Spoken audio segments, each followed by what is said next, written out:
The wind howled like a living thing, cutting through the frozen mountain pass and slamming into the faces of the seals crouched behind shattered rocks. Snow lashed sideways, stinging exposed skin, blurring vision, and swallowing sound. The storm had arrived faster than predicted, and now it owned the battlefield. Radios crackled with static, rifles were packed with ice, and every breath burned the lungs.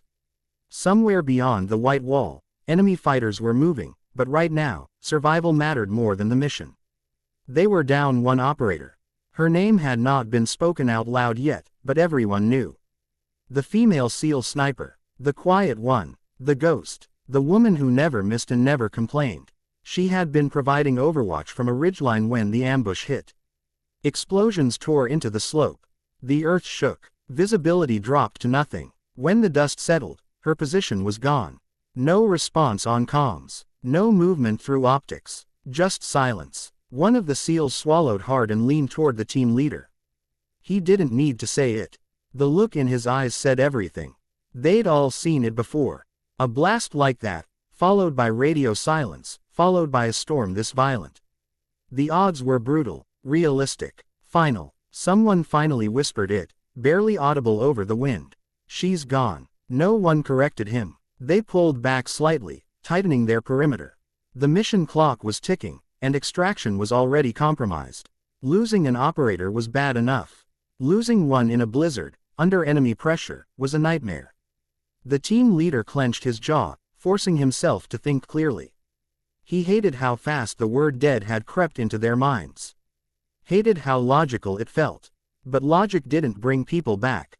Still, reality was reality. Minutes dragged on. Snow piled higher. Fingers went numb inside gloves. One SEAL muttered a curse under his breath. Another stared toward the ridge, refusing to look away, as if expecting a miracle he knew better than to hope for. They had trained for this. They had buried friends before. And yet, it never got easier. Then something moved. At first, it was nothing more than a shadow where shadows shouldn't exist. A darker shape against the white chaos. The sniper scanning through his optic blinked hard, wiped frost from the lens, and leaned back in. The shape moved again, slowly, deliberately, against the wind. Contact, someone asked. Negative, the sniper replied, voice tight. I don't know what that is. The shape stumbled, disappeared, then reappeared closer. A human form, bent forward, fighting the storm one step at a time. The SEALs raised rifles, hearts hammering. Friend or enemy, anything coming out of that storm was dangerous. Then they saw the rifle. Not carried casually, not raised aggressively, dragged behind her, barrel down, sling wrapped tight around a gloved wrist. The posture was wrong for an enemy. Too exhausted, too familiar. The shape lifted her head. Goggles iced over, face smeared with blood and snow. A torn hood flapping violently behind her. And on her shoulder, barely visible through the frost, was the patch they all knew. She took 3 more steps and collapsed to one knee. For a second, no one moved. No one breathed. Then the team leader shouted her call sign. Her head snapped up. I heard you, she rasped into the wind. The disbelief hit them like a physical force. One SEAL laughed, sharp and almost hysterical. Another swore loudly. 2 of them sprinted forward, grabbing her under the arms, dragging her back into cover as rounds cracked somewhere in the distance. She was lighter than she should have been, shaking violently, but alive. Very alive. They wrapped her in a thermal blanket, hands moving automatically, training taking over. She coughed, spat blood, then waved them off weakly. I'm good, she said, voice hoarse.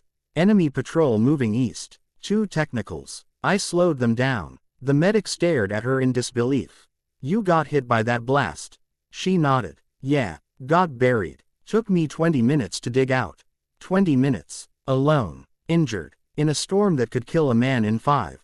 One of the SEALs shook his head slowly. We thought you were dead.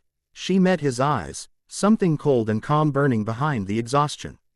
I didn't have time to be. As they regrouped, the storm continued to rage, but something had changed. The air felt different, lighter. Hope, sharp and dangerous, had returned. She wasn't just alive, she was still in the fight. They repositioned quickly, adjusting the plan around her intel. Despite injuries, she insisted on staying on Overwatch. The medic argued. The team leader hesitated. Then he looked at her eyes. Clear, focused, unbroken. She stays, he said. If you're enjoying stories like this, real warrior stories of grit, survival, and impossible odds, make sure you subscribe to the channel Bravo Warrior Stories. Your support keeps these stories alive. She crawled back into position, movements slower now, but precise. Her breathing steadied. The storm worked in her favor this time, masking sound, blinding the enemy. Through cracked lenses, she watched silhouettes move where she said they would. Her finger tightened on the trigger. One shot. A body dropped. Another shot. Chaos erupted below. Enemy fighters scrambled, shouting, firing blindly into the storm. The SEALs moved like shadows, exploiting the confusion. The sniper guided them with calm whispers, her voice the anchor in the white hell around them. By the time extraction finally punched through the clouds, the enemy was gone, the mission secured. The helicopter doors slammed shut, rotors screaming, lifting them away from the mountain that had nearly taken one of their own. Inside the aircraft, the noise was deafening, but no one spoke. The female sniper sat strapped in, eyes closed now, finally letting the adrenaline drain. Blood seeped through her sleeve.